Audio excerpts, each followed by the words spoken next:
اسی طرح اللہ تعالیٰ نے تم لوگوں کو امت وسط بنایا ہے تاکہ تم لوگوں پر گواہ رہو گے اور رسول تم پر گواہ ہوں۔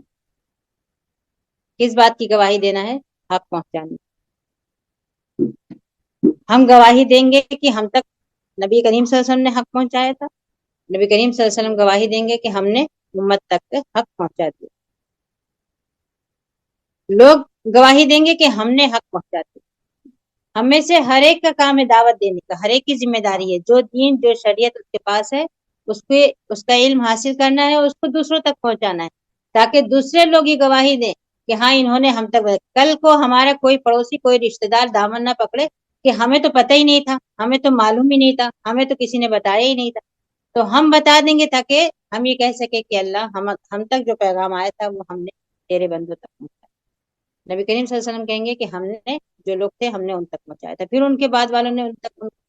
اسی سلسلے کے لیے لوگوں نے اتنی محنتیں کی ہیں اور اتنی مشقتیں برداشت کی ہیں اور اتنی قربانیاں دی ہیں اور اتنا پیسہ خرچ کیا ہے کہ اس دین کی حفاظت کر کے اگلی نسلوں تک پہنچا۔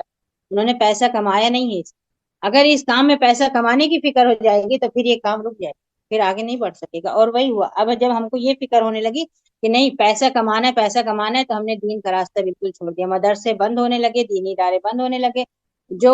ہیں بھی تو ان میں کمزوری آ چکی ہے، صرف اس وجہ سے کہ اب یہ مقصد پیچھے ہو گیا ہے کہ ہم دین کے محافظ ہیں اور ہم کو یہ دوسروں تک پہنچانا ہے، بلکہ مقصد ہمارے سامنے دوسرا ہو گیا کہ ہم کو اب مال جمع کرنا ہے اور وہ راستے اختیار کرنا ہے جس میں زیادہ مال جمع ہو۔